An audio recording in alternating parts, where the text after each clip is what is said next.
Bonjour à toutes et à tous, c'est Maxime et comme vous l'avez sûrement remarqué, nous sommes dans un nouveau format.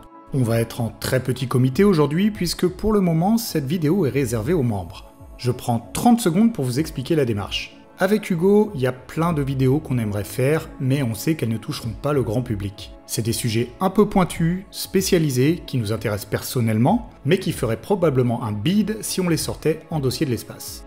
On va donc faire ces formats pour vous, les membres de la chaîne. Après tout, ça fait des années que certains d'entre vous nous soutiennent sans rien recevoir en retour. C'est donc l'occasion de vous donner un petit quelque chose en plus qui, je pense, fera plaisir aux passionnés que vous êtes. On va publier une vidéo sous ce format toutes les 2 semaines et elles deviendront probablement accessibles à tous après quelques semaines d'exclusivité. On est encore en train de réfléchir aux détails, donc n'hésitez pas si vous avez des suggestions. Vu qu'on peut discuter en petits groupes, vous pouvez également suggérer des sujets de vidéos qui vous intéresseraient. Le nombre de vues n'est ici pas très important, on est ouvert à peu près tout, même si c'est très obscur. Voilà, trêve de bavardage, il est temps de vous montrer à quoi ces formats vont ressembler. Le premier sujet qui va nous intéresser concerne les jumeaux du Soleil. Les étoiles qui sont nées en même temps que lui, dans la même pouponnière, et qui se sont dispersées dans la Voie lactée. Vous allez voir, c'est un domaine de recherche passionnant et qui connaît pas mal d'actualité.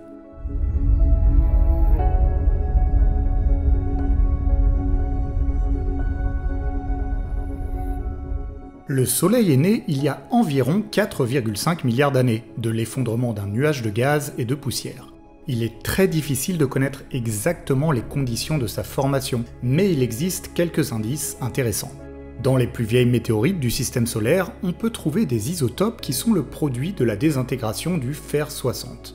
Et justement, le fer-60 est produit par les supernovas. Après quoi, il se désintègre assez rapidement.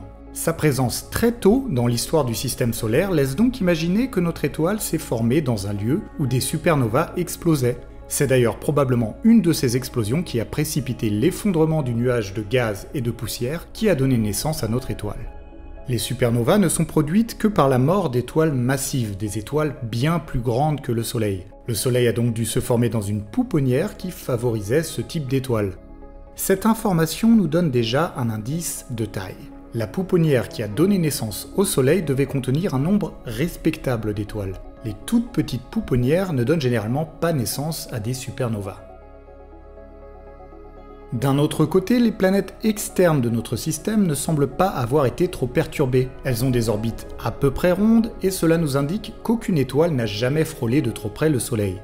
Ce qui laisse à son tour penser que notre pouponnière n'était pas non plus immense et hyper dense. Elle était probablement assez banale et semblable à ce qu'on peut observer ailleurs dans la Voie lactée.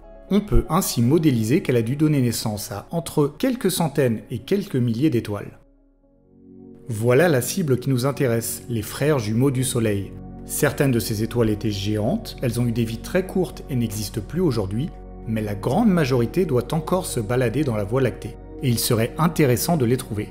Après tout, les conditions initiales qui ont permis la naissance du Soleil ont également permis l'apparition de la vie intelligente autour de ces planètes.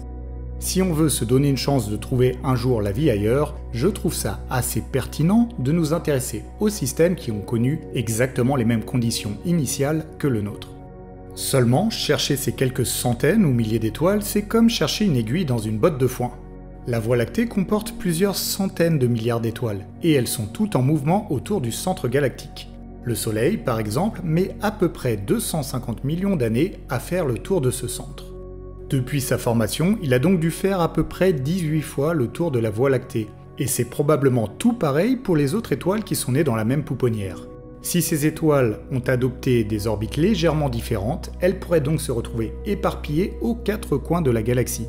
Et de toute façon, comment les reconnaître? Comment savoir si une étoile donnée a pu se former juste à côté du Soleil? Eh bien vous allez voir, il existe quelques techniques. La première repose sur le mouvement des étoiles. En 2013, l'Agence spatiale européenne a lancé une mission d'astrométrie dont on vous a souvent parlé sur la chaîne, Gaia. Elle a pu cataloguer plus d'1 milliard d'étoiles en répertoriant notamment leur position et leur mouvement. Et ça permet de modéliser à peu près leur orbite autour du centre galactique. Théoriquement, à partir de là, on peut remonter 4,56 milliards d'années en arrière et regarder si certaines de ces étoiles se trouvaient à ce moment-là juste à côté du Soleil. C'est une technique qui a beaucoup de limites. Un système de la taille d'une galaxie est forcément en partie chaotique, et il a pu se passer plein de choses en 4,5 milliards d'années qui auraient légèrement fait évoluer l'orbite d'une étoile ou d'une autre. On peut tout de même utiliser la technique pour chercher des étoiles qui sont dans la même dynamique que le Soleil et qui vont avoir des caractéristiques orbitales proches. Une autre technique consiste à s'intéresser à la chimie. Une étoile qui s'est formée au même endroit et en même temps que le Soleil a très probablement une signature chimique quasi identique. Alors dans les grandes lignes, toutes les étoiles se ressemblent chimiquement. Elles sont toutes en majeure partie constituées d'hydrogène et d'hélium. Selon les estimations, ces deux éléments représentent entre 95 et 99% de la masse du Soleil. C'est dans les quelques pourcents restants qu'on peut trouver des choses très intéressantes. Le Soleil s'est formé alors que l'univers dans son ensemble était âgé de presque 10 milliards d'années. Pendant tout ce temps, des étoiles se sont formées et ont explosé, répandant des éléments lourds dans l'univers. De l'oxygène, du carbone, du fer, etc. Et ce sont ces éléments qu'on retrouve dans les quelques pourcents restants de la masse du Soleil et accessoirement sur Terre et même dans votre corps. Quand on mesure les abondances des étoiles dans ces éléments lourds, alors on peut commencer à leur attribuer un profil très précis, un peu comme un code génétique qui les définirait. On peut également définir des ratios, par exemple fer sur oxygène, et ainsi avoir une carte d'identité chimique de l'étoile. Cette dernière est unique, elle est directement liée à la chimie du nuage de gaz et de poussière dans laquelle l'étoile s'est formée. Et là, vous voyez déjà où je veux en venir. Mécaniquement, si on trouve une étoile qui a une chimie quasi identique à celle du Soleil, on tient un bon candidat. Elle a de fortes chances de s'être formée dans le même nuage que notre étoile. Si en plus son orbite possède une dynamique proche de celle du Soleil, alors c'est le jackpot. Maintenant qu'on a la méthode, quels sont les résultats ? A-t-on déjà découvert un frère jumeau du Soleil ? Eh bien oui, enfin peut-être. Vous allez voir, c'est compliqué. Laissez-moi vous présenter HD 162826. HD 162826 est une étoile qui se trouve actuellement assez proche de nous. Elle évolue à seulement 110 années-lumière du système solaire. C'est une étoile un peu plus grande et massive que le Soleil, qui est elle aussi âgée de 4,5 milliards d'années. Sa signature chimique ressemble comme deux gouttes d'eau à celle de notre étoile, et son mouvement semble également en phase avec celui du Soleil, le candidat parfait. En novembre 2018, un deuxième candidat a été identifié, HD 186302.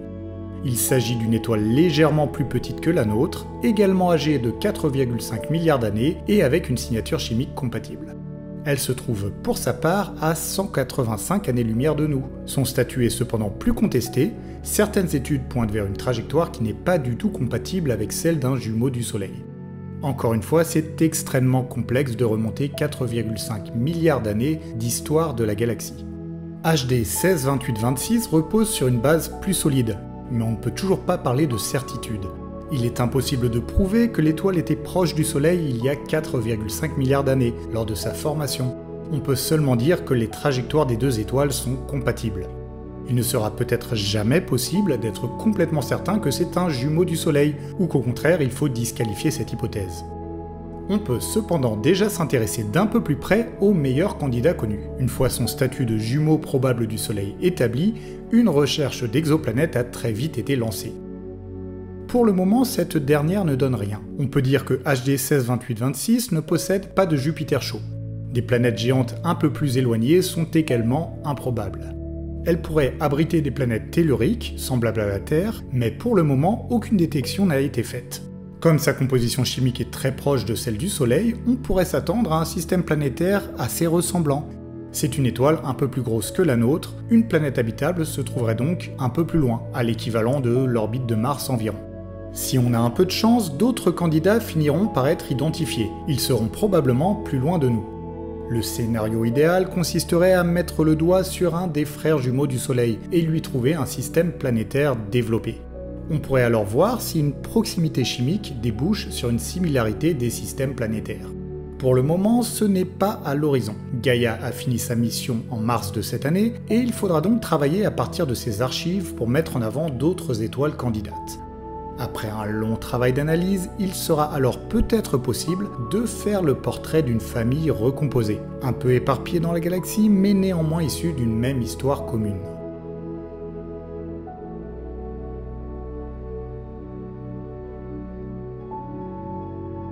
Voilà pour aujourd'hui, j'espère que ce nouveau format vous plaît. Dans les semaines qui viennent, on va parler aussi bien d'industrie spatiale que d'astronomie, comme on en a l'habitude.